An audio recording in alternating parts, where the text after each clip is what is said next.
দেখো, মুখ্যমন্ত্রী মমতা বন্দ্যোপাধ্যায়ের সাথে বৈঠক সেরেই নেতাজি ইন্ডোর থেকে সরাসরি শহীদ মিনারের কাছে এই মুহূর্তে এসে পৌঁছেছেন চাকরি হারারা। তারা এই মুহূর্তে এখানে বৈঠক করছেন, তুমি দেখতে পাচ্ছ। নিজেদের মধ্যে ইন্টারনাল একটা মিটিং চলছে। নিঃসন্দেহে তোমায় জানিয়ে রাখবো যে তাদের অবস্থান কি হবে সেটা তারা আরো স্পষ্ট করতে চাইছে। সেই কারণে তাদের এই বক্তব্য এই মুহূর্তে চলছে। তুমি দেখতে পাচ্ছ শহীদ মিনারে আমরা দাঁড়িয়ে রয়েছি। মূলত যেটা তাদের বক্তব্য সেটা হচ্ছে যে মুখ্যমন্ত্রীর তরফে যে প্রস্তাব তাদের কাছে এসছে, সেই প্রস্তাবের পরিপ্রেক্ষিতে তাদের কি বক্তব্য। তারা ইতিমধ্যেই তারা জানিয়েছেন যে মুখ্যমন্ত্রী মমতা বন্দ্যোপাধ্যায় তাদের যে প্রস্তাব দিয়েছেন যে কারোর চাকরি যেমন যাচ্ছে না, পাশাপাশি তিনি ভলেন্টিয়ারির কথা বলেছে। এই ভলেন্টিয়ারি নিয়ে তাদের একটা মত প্রকাশের জায়গা রয়েছে, সেইটা নিজেদের মধ্যে তারা আলোচনা করছেন এবং এই মুহূর্তে তাদের যে ইন্টারনাল মিটিং সেটা চলছে। মিটিং শেষ হলে, বৈঠক শেষ হলে আমাদের কাছে আরো স্পষ্ট হবে যে আগামী কাল থেকেই কি তারা স্কুলে যাবেন নাকি তারা স্কুলে যাবেন না ভলেন্টিয়ারি শব্দ নিয়ে যেটা আপত্তি ছিল সেই আপত্তির জায়গা তাদের থাকছে। এই একাধিক প্রশ্ন যখন ঘোরাফেরা করছে তখনই নিজেদের মধ্যে এই বৈঠক চাকরি হারাদের চলছে। এই বৈঠকের পর ছবিটা আরো স্পষ্ট হবে যে তারা কি চাইছে। এই মুহূর্তে তুমি দেখতে পাচ্ছ যে এই মুহূর্তে দেখতে পাচ্ছ সেই ছবি আমি দেখাচ্ছি, যেখানে একের পর এক বক্তব্য রাখছেন চাকরি যাদের গিয়েছে অন্তত এই 25,000-এর কিছু বেশি। তাদের মধ্যে একাংশের বক্তব্য যে অনেকেই মঞ্চে বলতে পারেননি, কারা বলতে পারেননি, তাদের কি বক্তব্য ছিল, এই সবটাই কিন্তু নিজেদের মধ্যে একটা আলোচনা, ইন্টারনাল মিটিং তারা করতে চাইছেন। কারণ সদ্য তাদের মুখ্যমন্ত্রীর সাথে বৈঠক শেষ হয়েছে, সেখানে একগুচ্ছ প্রস্তাব মুখ্যমন্ত্রীর তরফে এসছে, কিন্তু সেই প্রস্তাব কি আদৌ বাস্তবে তারা রূপ দেবেন? তারা কি চাইছেন যে ভলেন্টিয়ারি হিসাবে যোগদান করতে? এই প্রশ্নগুলো ঘোরাফেরা করছে। এবং তো তুমি দেখতে পাচ্ছ যে শহীদ মিনার থেকে সেই ছবি আমরা দেখাচ্ছি, যে যেখানে তারা বক্তব্য রাখছিলেন এবং বক্তব্যের মাঝখানেই একটা আরেকজন বক্তব্য রাখবেন, এরকম একটা বিশৃঙ্খলার পরিস্থিতি তৈরি হচ্ছে। দফায় দফায় বৈঠক ছাড়ছেন তারা। তাদের মূলত যেটা দাবি, তাদের যেটা যোগ্য, তারা যেভাবে মেরিট নিয়ে পাশ করেছেন এবং তারা যেভাবে চাকরি পেয়েছেন, সেখানে ভলেন্টিয়ারি হিসাবে তাদেরকে চাকরি দেওয়া নিঃসন্দেহে তাদের কাছে একটা যন্ত্রণার। এই মুহূর্তে তুমি দেখতে পাচ্ছ সকলে রয়েছেন। দিদি, আপনার সাথে কি বলবেন? ভলেন্টিয়ারি হিসাবে আপনাদেরকে নিয়োগের কথা বলছি, ভলেন্টিয়ারি হিসাবে আপনারা তো যোগ্য হিসাবে চাকরি পেয়েছেন। একদম আমরা আজ থেকে বিগত প্রায় 9 বছর আগে আমরা পরীক্ষায় বসেছিলাম। তো সেই পরীক্ষা দিয়ে আমরা যোগ্যতার নিরীক্ষেই আমরা ভ্যালিফিকেশনের মাধ্যমে, ভাইবার মাধ্যমে যে প্রসেস হয় একটা নিয়োগ প্রক্রিয়া সম্পন্ন হওয়ার জন্য, সেই সমস্ত প্রসেসের মধ্যে দিয়ে এসে আমরা নিজেদের যোগ্যতায় চাকরিটা পেয়েছিলাম। কিন্তু আজকে কার সরকারের নির্বুদ্ধিতা কিংবা আমরা কিচ্ছু জানি না, কিন্তু আজকে আমরা যারা সমাজ গড়ার কারিগর, আমরা এখন রাস্তায় পড়ে মার খাচ্ছি। আমাদের আজকে এইরকম পরিস্থিতি। আপনাদেরকে ভলেন্টিয়ারি হিসাবে কর্মস্থলে যোগ দিতে বলছে। আমাদের বলেছিল একটা কথা, মানে উনি সব প্রথম থেকে বলছিল যে যোগ্যদের পাশে আমরা আছি, কিন্তু একটা টাইমে তিনি বলেছিলেন যে ভলেন্টিয়ারি এই ওয়ার্ডটা উনি উচ্চারণ করেছিলেন, যে সেটা আমরা একদমই মেনে নিতে পারছি না এবং আমরা সেই দিকটা ভালো চোখে দেখছি না। সেই জন্য আমরা পুরোপুরি ওনার কথায় সম্পূর্ণভাবে কিন্তু আশ্বস্ত হতে আমরা পারছি না। সেই জন্য স্কুলে যাবেন না, একদমই যাচ্ছি না। মানে মুখ্যমন্ত্রী বললেন স্কুলে যেতে আপনারা যাবেন না, এখনো সেই রকম মানসিকতা আমাদের তৈরি হয়নি। আপনারা চাইছেন যে মেরিটে পাস করেছেন সেই মেরিটেই আমরা যথেষ্ট যোগ্যতার নিরীক্ষে আজ থেকে 9 বছর আগে আমরা ফুল প্রিপারেশন নিয়ে আমরা যোগ্যতার নিরীক্ষে পরীক্ষায় বসে ভাইবা দিয়ে সমস্ত প্রসেস কমপ্লিট করে আমরা চাকরি পেয়েছি। আমরা কিন্তু 6 বছর চাকরি কমপ্লিট করে নিয়েছি। তারপরে যদি আজকে এসে আমাকে বলে যে আমি পুনরায় পরীক্ষায় বসতে হবে, আজকে যদি যে কেউকে আপনাকেই বলা হলো মাধ্যমিকে আপনি যে নম্বরটা পেয়েছিলেন সেখানে মাধ্যমিকে আপনাকে আবার বসে সেই নম্বরটা পেতে হবে, আপনি পেয়ে দেখাতে পারবেন?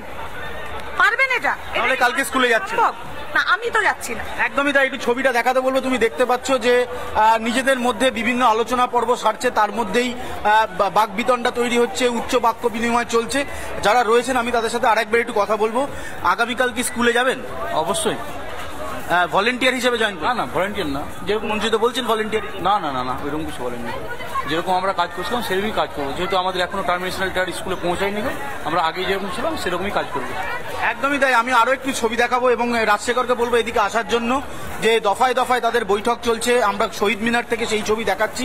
তুমি দেখতে পাচ্ছ যে মূলত যেটা তাদের বক্তব্য ছিল যে ভলেন্টিয়ারি যে শব্দ মমতা বন্দ্যোপাধ্যায় ব্যবহার করেছেন সেখানে তাদের আপত্তি রয়েছেন। আরো কয়েকজন একটু রয়েছেন, এই ভলেন্টিয়ারি শব্দতে আপত্তি রয়েছে। ভলেন্টিয়ারি শব্দে আপনাদের আপত্তি রয়েছে? বল, আপনারা তো যোগ্য ছিলেন। যোগ্য ছিলাম, যোগ্যর তো আমরা যোগ্যতার বিচার পাচ্ছি না এখনো। আমরা এখনো বুঝতে পারছি না আমাদের কি করা উচিত। আমরা এখন হন্যে হয়ে ঘুরছি, আর কি বলবো। আজকে মানে রাস্তায় ছিলেন, রাস্তায় রয়েছেন, কি করবেন এখন?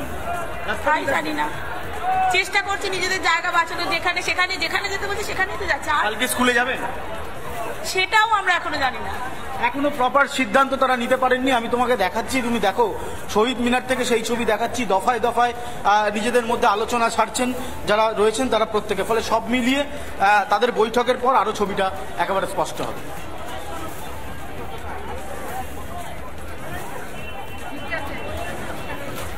একদম আমরা দেখতে পাচ্ছি অনুপম যে সকলে মিলে একসঙ্গে একটা বৈঠক করছেন, চূড়ান্ত সিদ্ধান্ত তারা কেউই নিতে পারছে না।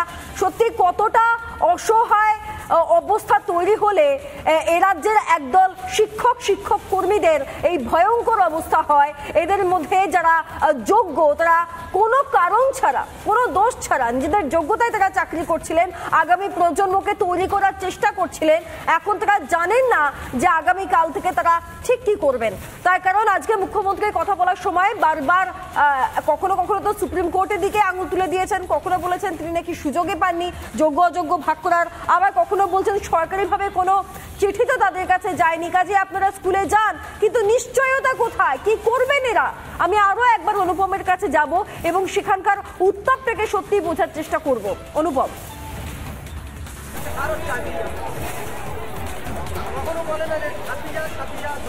একদমই তাই। দফায় দফায় বৈঠক চলছে। সিদ্ধান্ত কি হবে? মূলত মমতা বন্দ্যোপাধ্যায় তাদেরকে বলেছেন যে ভলেন্টিয়ার হিসেবে থাকুন, সুপ্রিম কোর্টে তারা লড়াই করবেন, তারা সুপ্রিম কোর্টের কাছে চাইবেন যোগ্য অযোগ্য কারা। এইটা আসলে তিনি বাছাই করে যোগ্যদের পাশে দাঁড়াবেন। কিন্তু কি করবেন? কি হলো দাদা, কি হলো? কিছু হয় না স্যার, কিছু কি? আপনারা কালকে স্কুলে যাবেন? হ্যাঁ, কালকে স্কুলে যাবেন? জানি না, বৈঠকে কিছু সিদ্ধান্ত করছে না, মাইন্ড কাজ করছে না। মানসিক অবস্থা দেখো কি শিক্ষকদের। গতকাল রাত থেকে রয়েছেন, মাথায় হাত চাপড়াচ্ছেন এবং বলছেন মানসিক অবস্থা ঠিক নেই। তুমি এই মুহূর্তে সেই ছবি দেখো যেখানে আমরা দাঁড়িয়ে রয়েছি, এখানে প্রচুর শিক্ষক শিক্ষিকারা তারা রয়েছেন। ভলেন্টিয়ারি শব্দ নিয়ে আপত্তি রয়েছে এবং তার মধ্যেই নিজেদের মধ্যে দফায় দফায় বৈঠক সারছেন। এখন বিষয়বস্তু হচ্ছে এই বৈঠকের পর কি সিদ্ধান্ত হবে। যারা রয়েছেন তারা প্রত্যেকে এখানে অপেক্ষা করছেন কি হবে। সিদ্ধান্ত এখনো চূড়ান্ত পর্যায়ে আসেনি। তুমি দেখতে পাচ্ছ সেই ছবি আমরা দেখাচ্ছি যে এখানে যারা রয়েছেন, যারা মমতা বন্দ্যোপাধ্যায় মুখ্যমন্ত্রীর ডাকে তারা গিয়েছিলেন, তারপরে তারা নিজেদের মধ্যে বৈঠক করছেন। আমি একবার সরাসরি তাদের কাছে যাব এবং জানবো যে কি করবেন। কালকে স্কুলে যাবেন? এখনো আমাদের নেতৃত্বরা ডিসিশন নিক, তারপর সেই বুঝে আমরা এগোবো যে কি করা যায়। তবে আজকে মুখ্যমন্ত্রী যেভাবে উনি বললেন যে উনি আমাদের সাথে আছেন, সেটাই তো বলছেন, কিন্তু অযোগ্যদের সাথেও আছে। মানে এইটাই আপত্তির জায়গা, প্রত্যেকে বলছে আপত্তির জায়গা বলতে এখানে যেখানে সুপ্রিম কোর্ট যেখানে অর্ডার দিয়েছে, যে অর্ডারটা আছে সেটা যোগ্য অযোগ্য যদি আলাদা না করা যায় তোমার সেখানে কিছু হচ্ছে না। তাহলে একটা পক্ষের ওপর যদি আমি সাপোর্ট রেখে দিই তাহলে সেক্ষেত্রে আলাদা হচ্ছে কি করে? তাহলে অ্যাকচুয়াল যে অর্ডারটা আছে সেই অর্ডারটা যে কারণে বেশি অর্ডারটা কিন্তু আমরা ডেভিয়েট করতে পারছি না। মুখ্যমন্ত্রী অযোগ্যদের পাশে আছে, এটা আপনাদের আপত্তির জায়গা? অবশ্যই, যে কারণে আমরা আজকে এই জায়গায় দাঁড়িয়ে আছি ওই জন্যই তো। অযোগ্যের পাশে আছে মানে কি, আমাকে যেটা বলতে হবে তো যে আলাদা করতে হবে। উনি একটা কথা বলছেন যে যোগ্য অযোগ্য সেগ্রিগেট করবে সুপ্রিম কোর্ট, কি ধরনের কথাবার্তা? এই জন্যই তো ভলেন্টিয়ার হিসেবে জয়েন কখনোই নয়, এটা কখনোই আমরা মেনে নেবো না, এটা কখনোই মেনে নেবো না। যদি ভলেন্টিয়ার পরিষ্কার, আজকেও মুখ্যমন্ত্রী তাদেরকে ডেকে হেঁকে যে বক্তব্যগুলি রাখলেন তাতে তারা এত নিশ্চিত নন যে তাদের আগামী কি হতে চলেছে। কিন্তু তারা এটা বুঝতে পেরেছেন যে মুখ্যমন্ত্রী আদতে খালি যোগ্যদের কথা বলছেন না, তিনি অযোগ্যদেরও ছাড়তে চাইছেন না। আর যে অযোগ্যদের কারণে বা যারা ঘুষ দিয়েছে বা এবং সর্বোপরি যারা ঘুষ নিয়েছে, যাদের কারণে আজকে একটা গোটা প্যানেল বাতিল হয়ে গেল, তাহলে যারা যোগ্য তাহলে তারা এই ধরনের কথা কেন মেনে নেবে? কি বলেছিলেন মুখ্যমন্ত্রী একবার শোনানোর চেষ্টা করবো আপনাদের।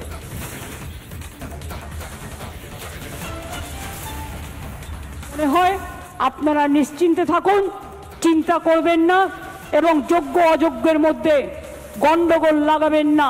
আমি এটাই বলবো, নিশ্চিন্তভাবে আপনারা বাচ্চাদের শিক্ষা দিন এবং যোগ্যরা যারা আছেন শিক্ষা দিন, শিক্ষিত করুন। বাদবাকি যারা আছেন আমি বলেছি তো পরে কথা বলবো, এবং ফার্স্ট আমাকে তদন্তটা করতে দিন, ফার্স্ট আমাদের তদন্তটা করতে দিন।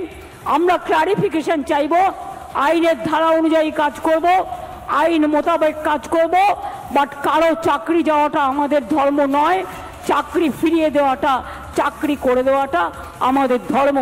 আমি এইটুকু বলে আমি আশা করব শিক্ষক শিক্ষিকারা তাদের কাজে তারা যেমনভাবে কাজ করছেন তারা কাজ করবেন, তাদের যেন কোনো রকমভাবে কোনো অসুবিধে না হয়। শিক্ষক না হলে আমার শিক্ষা ক্ষেত্রটাই টোটাল কোলাপস করে যাবে, বাচ্চারা পড়াশোনা করতে পারবে না। অনেকে খাতা দেখছেন, তারা খাতা দেখতে পাচ্ছে না,